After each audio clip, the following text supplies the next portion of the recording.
Hey guys, Prowl 1701 here, and today we're going to talk about the 4th Doctor story, The Return of the Cybermen. That's right, you heard me right, The Return of the Cybermen. So, of course, Return of the Cybermen was the original story that was going to end Season 12, not counting everything with Terror of the Zygons, that's just that. But, of course, it was eventually rewritten into Revenge of the Cybermen. Well, they've taken that original story and, of course, done some adapting on it. You can see on the cover they, of course, adapted it a bit since they are turning it into an audio story. And we get what is closer to the original vision of that story in Return of the Cybermen. And I have to say right off the bat, I really enjoyed this audio. I thought it was really, really good. It's very different, too. It's like, imagine you gave two different writers the outline of Revenge of the Cybermen, whatever you want to call it, where the broad strokes are the same. You're on Nerva Beacon. There's a virus. It's done by the Cybermen to kind of whittle down the numbers. You have Dr. Keller, or whatever his name is. I forget his name. You guys know I'm terrible with names, but let's call him Keller. So you have Keller, and of course, he's kind of a rogue agent out for himself with the gold. You still have that going on. You still have the people living on the asteroid, but they're done really different. And also, it's an asteroid in this one, whereas in Revenge, it's an actual planet, I believe. Although it looks kind of like an asteroid, I guess. But they're actually done very different in this. But so you have the similar broad strokes, Sarah getting infected by the virus, of course. But they go in very different directions once you get past those broad strokes. Again, it's like you gave the outline of this story to two different writers and said, hey, each of you, tell me what you can do with this, and we'll pick whichever one comes up with the best story. And then what you get back is two different interpretations of that outline. Like, for instance, the people who are on what is an asteroid in this story, all they really want to do is get off the asteroid. The whole subplot of the political tension between the aliens on the planet is not there. They're just kind of not wanting to be there, escaping. The leader of their group, I forget her name, who is a woman in this one. And I like her, even though I'm not quite keen on the little accent she's using, but I like her. You know, they're just kind of a little ragtag group that wants to get out. So you lose all of the political intrigue going on there from Revenge. And a lot less of Return of the Cybermen takes place on the asteroid. Most of it takes place on the station. They really focus on the station here. Now, Kelman, is that it? Kelman. Kelman is pretty much the same character, although he has, you know, in Revenge of the Cybermen, he has kind of a little bit of a redemption arc, a little, like you'll give him a little credit. You don't do that in Return. He really is out for himself. I mean, he brutally murders one guy. One of the people who live on the asteroid, the leader, her son had went with Kelman back to Nerva Beacon. You find out he was murdered. So Kelman's kind of worse here, although he is portrayed as a little bit older too, which is interesting. His voice just sounds a little bit older. And then the cyber ship never shows up. The Cybermen are just kind of hidden away on the ship, kind of similar to what we see in Earthshock with the 5th Doctor. So you never have the cyber ship dock. The episode to part 1, because the audio is split into 4 parts like Revenge of the Cybermen is. It's split into 4 parts. The cliffhanger for episode 1 is basically the Doctor revealing that one of the Cybermen is hidden aboard the ship. Kind of like the cliffhanger to episode 2 of the Moon Base, actually, without being quite as good as episode 2 of Moon Base, but that's just Troughton being awesome. But it's still a really good cliffhanger. The cliffhangers in this story are really good. And then finding out more of the Cybermen have just been stationed and sequestered on this ship, so you don't really have the Cybermen ship coming. Matter of fact, the Cybermen are kind of stranded on it. They're willing to sacrifice themselves, so they claim. Because the whole goal here, they basically drop the plot from Revenge, where they try to sneak the bombs into the planet. They cut that out completely. They go straight to wanting to ram Nerva Beacon into the asteroid, which, of course, was a backup plan in Revenge of the Cybermen. But that's basically the whole plan here, once it's finally revealed, hey, Cybermen, and there's a lot of Cybermen running around. You do actually reveal their main plan is to ram Nerva Beacon into the asteroid. So it's neat how they both stories have that in common, but in Revenge, that's the backup plan. They completely cut out the bombs to the core of the planet, asteroid, whatever.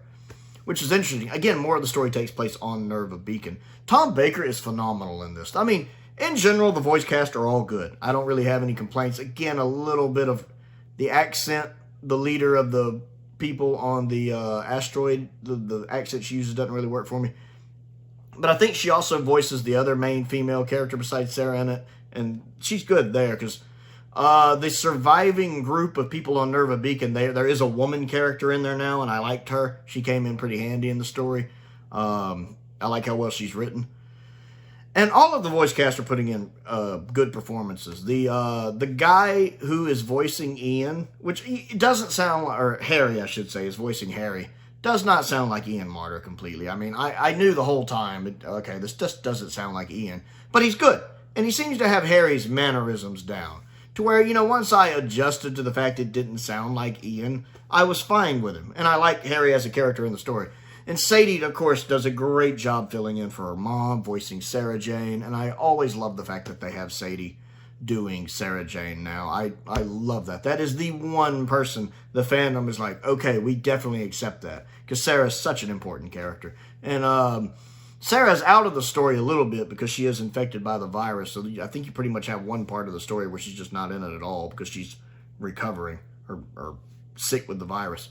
But Sadie does a great job with her. But Tom, hands down Tom Baker in this. The man sounds like he just filmed it right, like he stepped off the set and filmed it. It's like, did he film this? Did he record his lines the same time he was doing the Pescatons? Which this is a much better story than the Pescatons. But it's just... he slips back into the roles so well. Also, the dialogue, whether it's from the original script or from the adaptation that was written for the audio, the dialogue for the Fourth Doctor is perfect. It fits the Fourth Doctor perfectly. Whoever wrote this dialogue understood the Fourth Doctor and wrote it well. And then Tom Baker slips back into the Fourth Doctor so well. It's little things, little Tom Bakerisms, little Fourth Doctorisms, which I wish I could think of some examples off the top of my head, and I can't. It's been a few days since I listened to it. I just hadn't had a chance to do a review. But there are little moments where I was just like, yes, that's exactly what the Fourth Doctor would do. That's perfect. That's perfect. Yes, there were so many of those moments where little things with the dialogue and little things with how Tom was doing the dialogue was just chef's kiss perfect. I was like, yes, I love when Big Finish just nails the Doctor perfectly. Like their mannerisms, their way they're talking, the way they react to things in a situation. And it's not just Tom. Other Doctors have done that too. I really like some of the McCoy stories, some of the Colin Baker stories, where I just feel like they nail those Doctors perfectly. But Tom is just such a joy to listen to in this, and the Fourth Doctor is such a joy to listen to in this. And like I said, things play out differently. I really don't want to spoil it because I really think people should go listen to the story. Like if you like Revenge of the Cybermen, because it's such a different take on it. You can see some similarities, but it's like an alternate universe version of the same events. Like I could imagine this happening in a parallel universe that events played out like this instead of Revenge. Because it's really good. It's hard for me to pick, actually, which one I like better. And if you watch my channel a lot, you know I love Revenge of the Cybermen. I think it's a very underrated story. It has a galaxy-sized plot hole in it, which Return of the Cybermen doesn't have. To be fair, Return of the Cybermen does not have the plot hole that Revenge does on the planet, and when the people on the planet fighting back, not using gold, even though they're on the planet of gold. That's not in this because, one, you're barely on the asteroid. Two, the Cybermen are never on the asteroid. Three, the group that lives there never really get into the fight. So that whole plot hole in Revenge isn't there in Return, which is neat. Now, Revenge has the advantage of you have the visuals. You can actually watch it, and that's nice. But the story, I think you could argue the story is a little tighter in Return, especially with that plot hole not being there. So I really don't know which one I like better. As someone who likes Revenge of the Cybermen and feel like it's arguably the most underrated story in all of classic Doctor Who, arguably, that I think Return stands toe-to-toe with it. I think they're both really good takes on the same story. And I would say if you like Revenge, you should give Return a listen. If you don't like Revenge because of a few things, try Return. Maybe you'll enjoy that version of it better. The cast do a great job. The incidental music is also really good. I have to give mention to that. The incidental music in Return of the Cybermen, fantastic. Feels like it slots right in with that era. I really enjoyed it. There were several times as I was listening to the story that I made note of the music going on, and I was like, yeah, yes, this, I'm liking this. This is good. So it definitely feels like an authentic slice of Season 12 Doctor Who, which is one of my favorite seasons of Doctor Who. So that's really high praise. So I really got to give a shout out to one of my patrons who actually recommended this to me, Paul Gibbons, who is one of my top tier patrons, actually. One of my limited special tier patrons, Paul Gibbons. So I really appreciate Paul recommending this one. I also had another one of my subscribers who helped make it available so I could listen to it, so I want to give him a shout out as well. Because I don't own that one. I actually have that on the wish list. I would love to own a physical copy of this story. It is so good. I have it actually on my Amazon wish list if anyone wants to send it, because it is such a good listen.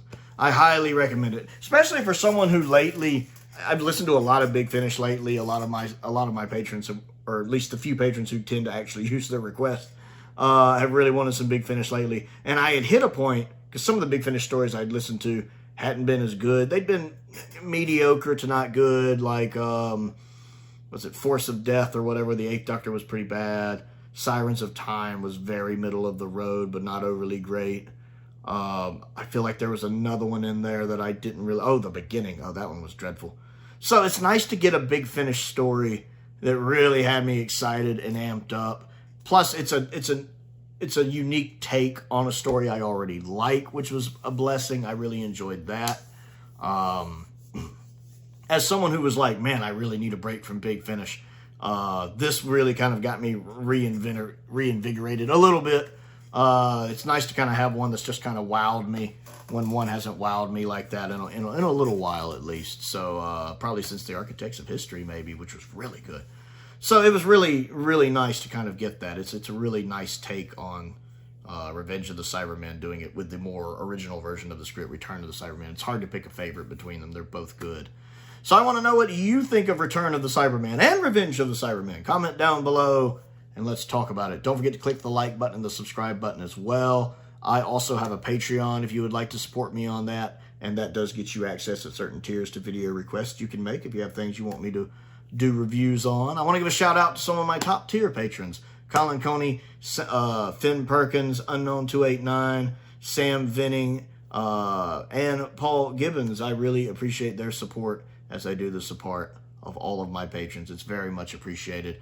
I also have a P.O. box if there's anything you'd like to send me to look at and review. A link to my Amazon wish list is down there. A link to my Amazon UK wish list is down there as well. Check those out. Most importantly, thank you for watching.